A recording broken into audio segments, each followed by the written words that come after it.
السلام علیکم۔ امید ہے کہ آپ سب خیریت سے ہوں گے۔ اسلام جس اعلیٰ تہذیب و تمدن کا داعی ہے وہ اسی وقت وجود میں آ سکتا ہے جب ہم ایک پاکیزہ معاشرہ تعمیر کرنے میں کامیاب ہوں، اور پاکیزہ معاشرے کی تعمیر کے لیے ضروری ہے کہ آپ خاندانی نظام کو زیادہ سے زیادہ مضبوط اور کامیاب بنا لیں۔ خاندانی زندگی کا آغاز شوہر اور بیوی کے پاکیزہ ازدواجی تعلق سے ہوتا ہے، اور اس تعلق کی خوشگواری اور استواری اسی وقت ممکن ہے جب شوہر اور بیوی دونوں ہی ازدواجی زندگی کے آداب اور فرائض سے بخوبی واقف ہوں، اور ان آداب و فرائض کو بجا لانے کے لیے پورے دل سوزی، خلوص اور یکسوئی کے ساتھ سرگرم کار بھی رہیں۔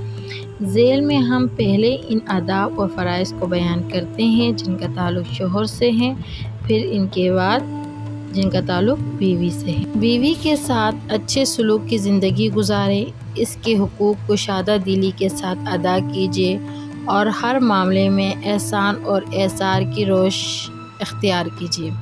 خدا کا ارشاد ہے، سورۃ النساء میں ہے، اور ان کے ساتھ بھلے طریقے سے زندگی گزارو۔ جہاں تک ہو سکے بیوی سے خوش گمان رہیں اور اس کے ساتھ نباہ کرنے میں تحمل اور بردباری اور اعلیٰ ظرفی کی روش اختیار کیجیے۔ اگر اس میں شکل و صورت یا عادات اور اخلاق یا سلیقہ یا ہنر کے اعتبار سے کوئی کمزوری بھی ہو تو صبر کے ساتھ اسے برداشت کیجیے، اور اس کی خوبیوں پر نگاہ رکھتے ہوئے فیاضی اور درگزر ایثار اور مصلحت سے کام لیجیے۔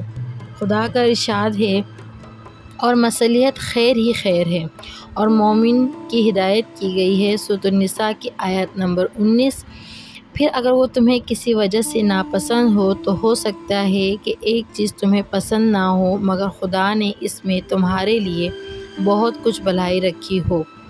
اسی مفہوم کو نبی صلی اللہ علیہ وآلہ وسلم نے ایک حدیث میں یوں واضح فرمایا کہ کوئی مومن اپنی مومنہ بیوی سے نفرت نہ کرے۔ اگر بیوی کی کوئی عادت اسے ناپسند ہو سکتا ہے کہ دوسری خصلت اسے پسند آ جائے۔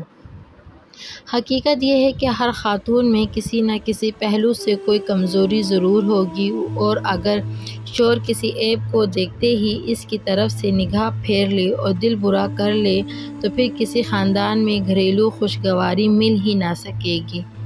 حکمت کی روش یہی ہے کہ آدمی درگزر سے کام لے، خدا پر بھروسہ رکھتے ہوئے عورت کے ساتھ خوش دلی سے نباہ کرنے کی کوشش کرے۔ ہو سکتا ہے خدا اس عورت کے واسطے سے مرد کو کچھ بھلائیوں سے نوازے جن تک مرد کی کوتاہ نظر نہ پہنچ رہی ہو۔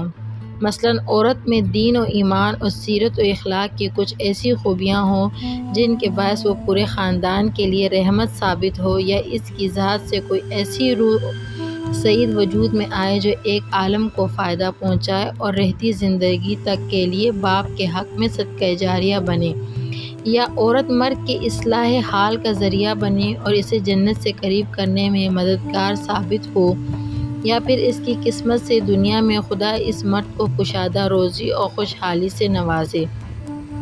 بہرحال عورت کے کسی ظاہری عیب کو دیکھ کر بے صبری کے ساتھ ازدواجی تعلق کو برباد نہ کیجیے، بلکہ حکمانہ طرز عمل سے دھیرے دھیرے گھر کی فضا کو زیادہ سے زیادہ خوشگوار بنانے کی کوشش کیجیے۔ بیوی کے ساتھ خوش اخلاقی کا برتاؤ کیجیے اور پیار محبت سے پیش آئے۔ نبی صلی اللہ علیہ وآلہ وسلم کا ارشاد ہے، کامل ایمان والے مومن وہ ہیں جو اپنے اخلاق میں سب سے اچھے ہوں، اور تم میں سب سے اچھے لوگ وہ ہیں جو اپنی بیویوں کے حق میں سب سے اچھے ہوں۔ حضرت عائشہ فرماتی ہیں کہ میں نبی صلی اللہ علیہ وآلہ وسلم کے ہاں گڑیوں سے کھیلا کرتی تھی، اور میری سہیلیاں بھی میرے ساتھ کھیلتیں۔ جب نبی صلی اللہ علیہ وآلہ وسلم تشریف لاتے تو سب ادھر ادھر چھپ جاتی۔ آپ صلی اللہ علیہ وآلہ وسلم ڈھونڈ ڈھونڈ کر ایک ایک کو میرے پاس بھیجتے تاکہ میرے ساتھ کھیل سکیں۔ پوری فراخ دلی کے ساتھ رفیقہ حیات کی ضروریات فراہم کیجیے اور خرچ میں کبھی تنگی نہ کیجیے۔ اپنی محنت کی کمائی گھر والوں پر صرف کر کے سکون اور مسرت محسوس کیجیے۔ کھانا، کپڑا بیوی کا حق ہے اور اس حق کو خوش دلی اور کشادگی کے ساتھ ادا کرنے کے لیے دوڑ دھوپ کرنا شوہر کا انتہائی خوشگوار فریضہ ہے۔ اس فریضے کو کھلے دل سے انجام دینے سے نہ صرف دنیا میں خوشگوار اور ازدواجی زندگی کی نعمت ملتی ہے بلکہ مومن آخرت میں بھی اجر و انعام کا مستحق بنتا ہے۔ نبی صلی اللہ علیہ وسلم کا ارشاد ہے، ایک دینار تو وہ ہے جو تم نے خدا کی راہ میں خرچ کر لیا اور ایک دینار وہ ہے جو تم نے کسی غلام کو آزاد کرانے میں صرف کیا۔ ایک دینار وہ ہے جو تم نے کسی فقیر کو صدقے میں دیا اور ایک دینار وہ ہے جو تم نے اپنے گھر والوں پر صرف کیا۔